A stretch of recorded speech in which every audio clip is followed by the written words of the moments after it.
So we're continuing our journey through the life of Jesus in the messages here. We started back in December with the birth of Jesus at Christmas time, and we've been telling the story, and we got a lot of ground to cover still because there's a lot to be said about Jesus, and we're not really in a hurry, so we will be doing this for a while. But we are in the story. There's so many miracles and teachings and parables. But today, we're going to see two stories in the time that we have on a little read on this Sunday. Two quick stories about Jesus and his disciples in a big storm in the middle of the Sea of Galilee. These happen two different times. There's two separate stories. We're going to bring them both up today in our time that we have to talk. Now, I said the Sea of Galilee. I want you to know, if you don't know the geographical area of the Middle East there, that what they call the Sea of Galilee is actually a very large lake. But I call it a large lake, but I realize that those of us who live up near the Great Lakes might kind of chuckle at that because all of the Great Lakes are individually bigger than the Sea of Galilee. So we have a bigger bodies of water near us. But then again, those are pretty big bodies of water. Like I know when my kids were growing up, I used to go up to Lake Michigan and they're like, man, we're going to the ocean. And we're like, yep, the Indiana Ocean right there. That's how it is. So I love that. But it's a big body, they're big lakes. And this was a big lake as well. Not quite that big. And of course the boats back then weren't, and the technology wasn't as good, but the lake could be treacherous when storms rolled in. Two stories. Let's begin the first one in Mark chapter 4 and verse 35. It says, as evening came, Jesus said to his disciples, let's cross to the other side of the lake. So they took Jesus in the boat and started out, leaving the crowds behind, although other boats followed. But soon a fierce storm came up. High waves were breaking into the boat, and it began to fill with water. Now, I don't know what you think when you read this story. Let me tell you what my brain goes to, and then it could be your problem too. My question is always like, why would Jesus like send them out into the middle of the lake when a big storm was about to hit? Now, I realize that they didn't have the weather app on their iPhones back then, right? I understand that. However, I mean, he is Jesus, right? If anyone's supposed to know what's happening before it happens, that'd be Jesus. So he's supposed to be the one to say, hey, not a good time. And yet he sent them out there, and they hit a storm, and it's beating them down. The boat's filling with water. And I think that's interesting, and I just want to think about that together for a bit, because that's true for us, and that's true for our lives, isn't it? I mean, you might not be on a literal boat in the middle of Lake Michigan or the ocean in a storm. But metaphorically speaking, all of us encounter storms in our lives. And usually storms come suddenly, and sometimes they come violently.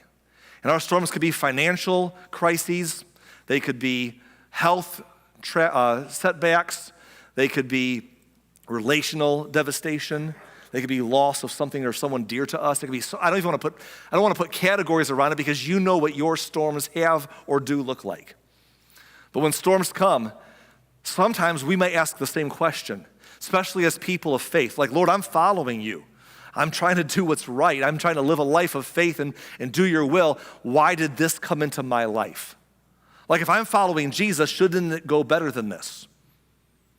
And so I want to say today as we get going here that just because Jesus sent you doesn't mean it's smooth sailing. That's an important truth to understand.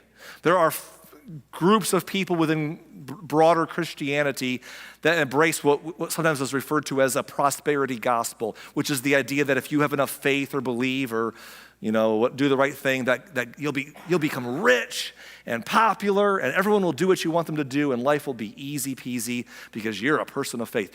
And I got news for you: that is not the Christian message. It's just not. It's not if that's the version of Christianity you've been exposed to, you probably have been disappointed and disenchanted with it along the way. That's the kind of stuff you walk away from, right? Or it's the kind of that will disappoint you one day because it's not the message of Jesus. You know what Jesus' journey on this earth brought him to? It brought him to an old rugged cross. That's not smooth sailing, all right? Jesus told his disciples, he said to disciples, if you want to be my disciple, you must deny yourself and take up your cross and follow me. That doesn't sound like smooth sailing. So I want you to understand that no matter what comes into our lives, just because Jesus sent us, just because we're following him and living by faith doesn't mean that this life is a flowery bed of ease, right? That's not the guarantee. That's not the promise that Christianity gives us. Rather, the promise is that we can have a life of purpose and meaning, of eternal value that does something to promote the kingdom of God and make a difference with our lives, even if it's hard. In fact, I would posit today, I would suggest today that Jesus brought them into this storm and the next storm on purpose because he's trying to build faith in his disciples. Because the day is going to come when Jesus is no longer going to be there. He would go to that cross. He would rise again. He would leave, and they're going to have to carry on. They're going to have to move this mission forward, this movement that is the church that we still. By the way, they succeeded at it, right? Here we are 2,000 years later, gathering all over the world in the name of Jesus. But they had to push that thing forward after he left, and they needed their faith to be strengthened. And sometimes our faith gets built in the times when we're the most afraid. And so, they're in a storm. Verse 38 says, Jesus was sleeping at the back of the boat with his head on a cushion. It makes me laugh every time I read it.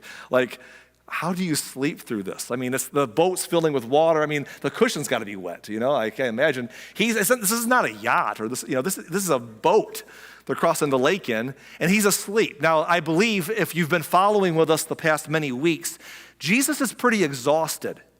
Remember, he's skipping a lot of meals because the crowds are thronging him, so you can't always find time to eat, to help all the people that want help in a day's time. He's skipping sleep time once in a while to pray because the only time he can find time to pray is when everyone else is in bed because he's so busy. So he's underslept, he's undernourished sometimes, but he's got his sleeves rolled up. He's on a mission for a short season of a few years, and he's burning the candle at both ends. His family has stepped up and tried to pull him away, try to have an intervention because they're worried about him, but he's just going full force. So he's probably exhausted, and he's sound asleep. And you'd be wondering, how do you sleep through a storm like that? And the answer is very peacefully. Your Spotify playlist is playing sounds of the ocean. The boat's rocking you gently like a baby. But he's asleep. And it says that the disciples woke him up, shouting, "Teacher, don't you care that we're going to drown?" Isn't that interesting? Here's their statement. We're going to drown, and you don't seem to care. That seems like a pretty harsh accusation to give Jesus. I mean, I don't know. He called them to be his disciples. He showed them that he cares. He's done a lot of things for a lot of people. Why would they say he doesn't care? That seems like a pretty unfair summary of who Jesus is to them. Why would they say that? Now, I'll tell you why they said it. Because it wasn't them, it was the fear that was talking. Because that's what fear does, right? You see, fear can convince us that Jesus doesn't care. When we get in times of high stress and high fear, it's very easy to all of a sudden believe, ain't nobody caring about me. But when we're under pressure, when we're going through something traumatic, we can sometimes get accusatory to other people, like, you should have done this, or you should have been there for that, or this is your fault. Or we can feel isolated and alone. Nobody cares about me. God doesn't even care because I feel so alone in what I'm facing. And fear can convince us that nobody cares, that God doesn't care. But the reason why we get there is because we forget. The disciples forgot of all the things that God had already done, that Jesus had already done for them. And we can easily forget sometimes in the moments of fear that God's brought us through a lot already. But see, fear makes us forgetful, doesn't it? It's so important that we say, I can't forget the faithfulness of God. And so in verse 39 it says, when Jesus woke up, he rebuked the wind and the wave and said to the waves, "Silence, be still." And suddenly the wind stopped and there was a great calm. So I'm picturing Jesus waking up like, guys, I was having a good dream that was restful. And now I'm over here, okay, let's calm the storm. Peace, be still, he says. Boom, it's done. A remarkable moment. And then, verse 40, he asked them, "Why are you afraid? Do you still have no faith?" Isn't that an interesting question? Why are you afraid? Like, I don't know. I know you were sleeping through a lot of it, Jesus, so you might not have been aware of this, but some of us were wide awake and it was a pretty bad storm. That's why we're afraid. But Jesus is like, no, but why are you afraid? Do you still, after all we've gone through, do you still have no faith? And I think it's interesting that Jesus does not address their accusation. He doesn't say, okay, guys, everything's calm now. Why did you say I don't care? You know, that's what we're tempted to do, right? If we ever go through a crisis moment with somebody in our life and things are said in the heat of the moment, once the dust finally settles, we want to come back and say, hey, I got a bone to pick with you. Like, why did you say that the other day when we were, all upset? Like, those words, upset me. We want to address the accusation, but Jesus doesn't address the accusation. He says that's a symptom on the surface of a root issue. And the root issue is fear. And if we could address the root issue, we could figure out why you said it. Boy, there's such a good lesson there. How many of us in our lives with people that we interact with, if you have influence or leadership in anyone's life or a relationship, to not react to the symptoms on the surface, but ask ourselves, where is this coming from? And in this case, it was coming from fear. So Jesus does not address the accusations, he addresses the fear. Why are you afraid? Do you still have no faith? Because faith is what you need when you're afraid. It says in verse 41, the disciples were absolutely terrified. Who is this man? They asked each other. Even the wind and waves obey him. I mean, it's true. It's pretty remarkable, right? Now, that's story number one. There are two stories I wanted to share today. Let's go to the other one real quick. The other one happens quite some time later. In fact, I'll tell you when it happens. We've not told this part of the story on Sundays yet, but it's the story of the feeding of the 5,000. Do you all remember the story where Jesus feeds like 5,000 men plus women and children with like 5 loaves of bread and 2 small fish? If you don't know that story, you're going to hear it in a few weeks, so we'll get there. But after that incident happens is when this next story will take place. Let's read about that in Mark chapter 6 and verse 45. It says, immediately after this, Jesus insisted that his disciples get back into the boat and head across the lake to Bethsaida while he sent the people home. So they just fed the multitudes. He's like, guys, you get out of here. I'll deal with the crowd. After telling everyone goodbye, he went up into the hills by himself to pray. Like Jesus is like, listen, I'm going to go pray because I got some private time. The disciples are on the boat heading across the pond. He's going to deal with some private prayer time. But look at verse 47. It says, late that night, the disciples were in their boat in the middle of the lake, and Jesus was alone on land. He saw that they were in serious trouble, rowing hard and struggling against the wind and waves. So they found themselves into another storm. Once again, Jesus sent them. They were doing what he wanted them to do, and it's landed them in the middle of another storm. But this time, he's not there in the boat with them. Uh-oh, now what do I do? And they're struggling. They're trying to get through. And it says in verse 4, the next verse, that about 3 o'clock in the morning, think about that, about 3 in the morning, Jesus came toward them walking on the water. Why not? I mean, he's Jesus, right? And by the way, not the calm water like you might see depicted in some kind of a show. He's walking through a storm that they're trying to stay afloat in a boat, and he's just walking on the water because he can do that kind of stuff. So he's walking on the water towards them. It says that he intended to go past them, but when they saw him walking on the water, they cried out in terror, thinking he was a ghost. Can you blame them? It's the middle of the night. They've been rowing like crazy, thinking they're going to die. They're scared. They look out in the water, and there is a specter hovering on top of the water, like walking on the water in their general direction. And they're like, oh man, it's the Grim Reaper. We're all about to be ghosts. They are terrified. It says they were all terrified when they saw him, but Jesus spoke to them at once and said, don't be afraid. Take courage. I am here. Here's his lesson. Again, he's brought them into some storms, but he's teaching them a lesson about faith in the middle of fear. The first time he was in the boat. The second time, he didn't seem to be, but then he let them know. Remember, he was on shore. He saw them the whole time. He's now letting them know, even when you don't see me, I've been watching. I'm still here. I'm here right now. It's okay. Don't be afraid. I'm here. Now, this is where Mark ends the story. This is the Gospel of Mark we're reading from. Mark ends the story here, but there's more to the story. Matthew tells us a whole extra part of the story that Mark leaves out. And if you wonder why Mark left it out, I don't know. But here's a possible reason. Most of us understand historically that Mark was actually written through the stories of Peter, the disciple, or the future Peter the apostle. That Peter's telling the story and Mark is writing it down. And this next part of the story is about Peter, and I think it makes Peter look pretty cool. So maybe Peter's being humble. He's like, you know what? You don't need to write this down. They don't need to know that part of the story.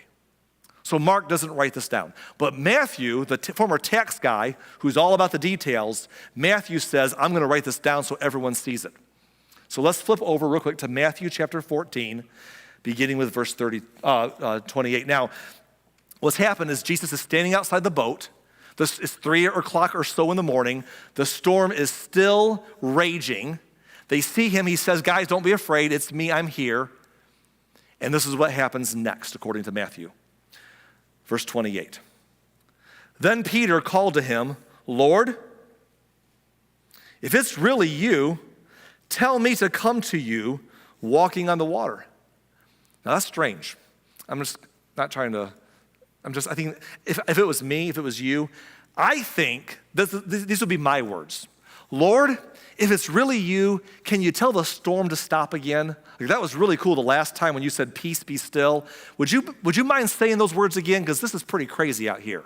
He does not say that. That's not how Peter thinks. Peter's like, hey, man, you can walk on water? I didn't know they can do that. He's like, Lord, can I do that?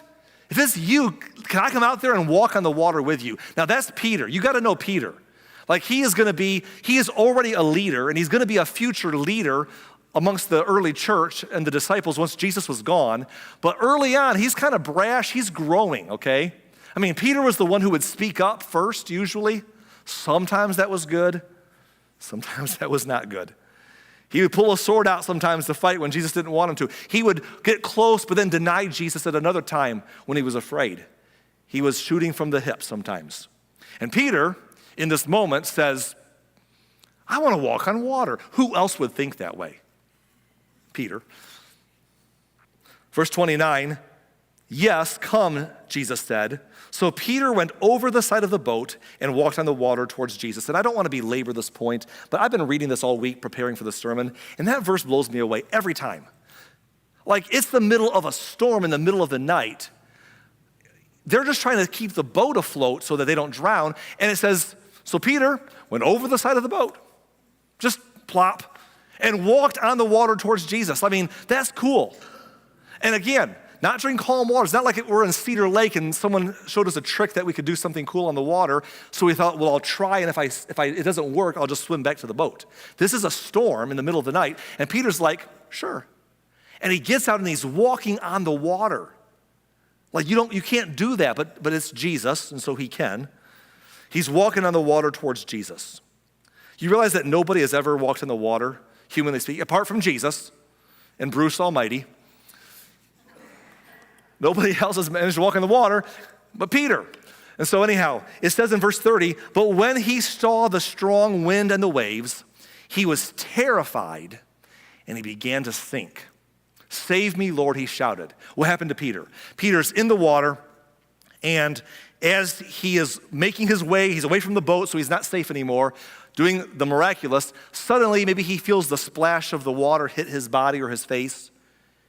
He hears the waves. He feels the wind against his skin. He begins to look around, and he sees the troubled sea in the dark, and it's so loud and it's so terrifying that he freaks out and he becomes overwhelmed and starts to sink.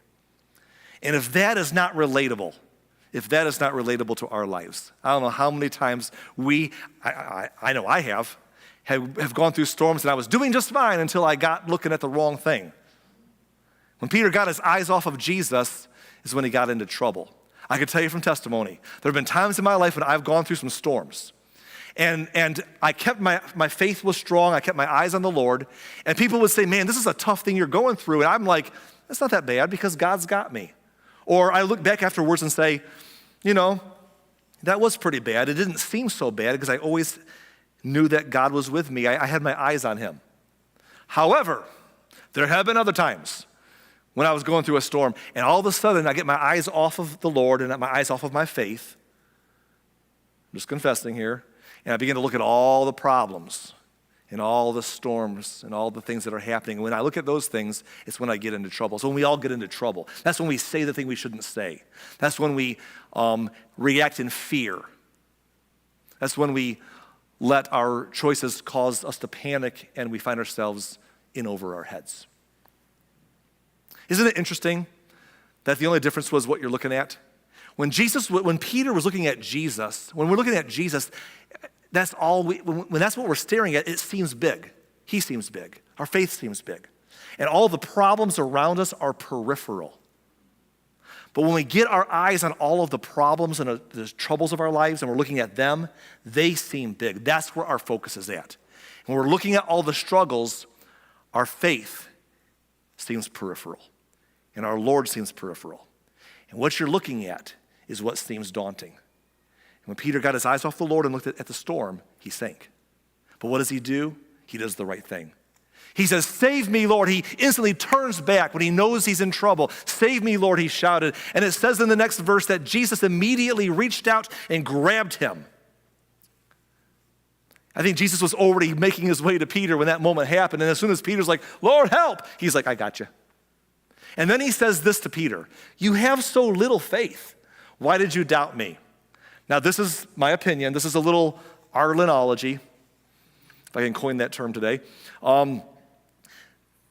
I don't think Jesus is rebuking Peter when he says that. It sounds like he might be like chewing him out or something, right? I don't think he is. I think he's got a twinkle in his eye and a slight grin on his face when he says that.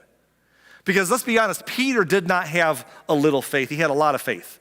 He's the only one that got out of that boat. It's easy for us 2,000 years later to tell the story in church, sitting in our temperature-controlled room, saying, "Yeah, what's wrong with that coward, What's wrong with that guy?" He got out of the boat in the middle of the night, in the middle of the Sea of Galilee, in a storm, and he walked on water for a bit. Like, I don't think a single other disciple in that boat was sitting there with their arms crossed like, "Yeah, Peter, why'd you have so little faith?" They're probably all gripping the side of their boat saying, "Can you hurry up and calm the storm?" Peter didn't have a little faith, but I think what Jesus is doing here when he says that is he's looking at Peter, he gets him on his feet and says, "Peter, I'm not always going to be here, but I'm always here. Just like I was in the boat last time, but I wasn't in the boat this time, but I was still watching and I'm still here. I'm going to go one day. I'm going to finish my mission, but I'll always be here. My spirit will always be here. You won't be alone, but you're going to have to know that as you're going through life, as you step out and do big things, that the storms are going to come and you can't lose your faith midstream. Don't let life distract you and cause you to sink. Peter, trust me." And so it's a big moment for his disciples who will carry on his work when he's gone. It says in verse 32, when they climbed back into the boat, the wind stopped. Now, let me just infer this because before we give Peter a hard time, because he sank, Peter walked on water far enough away to be in trouble, and then Jesus helped him, and he walked back. He walked on water twice there with the one little splunge in the middle. Because it doesn't say that Jesus dragged him back to the boat, and the disciples hauled him over and gave him CPR. No, he walked back. He had a pretty cool experience that I would have loved to have had. But they got back into the boat and the wind stopped. And then it says, then the disciples worshiped him. "You are the Son of God," they exclaimed. There's another part of the story that I had put down as possibly something I was going to skip today for sake of time. It's the same story, but it's one little detail because I don't want to make you late today. We have so much extra going on. But I'm going to go ahead and try and brush over it for a few minutes because I think it's worth noticing. So we take a quick gander. Back to Mark. The story is taking place in Matthew and in Mark. Back to Mark's version, chapter 6, verse 53. After they had crossed the lake, they landed at Gennesaret. They brought the boat to shore and they climbed out. Does anybody here who was not in the last service, which is like 2 or 3 of you, does anybody here, I'm picking on Ben and Nathan who know the answer, does anybody here see something that makes you raise an eyebrow about that statement? Or about where they were? Anybody? You're like, no, my coffee didn't kick in yet. I have no idea what you're talking about. It's okay. When Jesus sent them across the water, he was sending them, he said, go to Bethsaida, sail to Bethsaida. If you look at the Sea of Galilee, that was the northern part of the lake. Gennesaret was over further to the west, a ways off. He sent them one place, but by the time they got off the boat after the storm, they landed in a different place. Whoops, was that a mistake? Did Jesus mess up? Did they mess up? How did they end up in one place when he sent them to another? Isn't that weird? But look what happens when they get to this place. It says in verse number 54 that the people recognized Jesus at once, and they ran throughout the whole area, carrying sick people on mats to wherever they heard he was. And wherever he went, in villages and cities or the countryside, they brought the sick out to the marketplaces, and they begged Jesus to let the sick touch at least the fringe of his robe. And all who touched him were healed. So I don't know how they ended up in the place that they weren't sent to, but it seemed like they got some good things done while they were there. Now, there's a couple of ways you can view this theologically.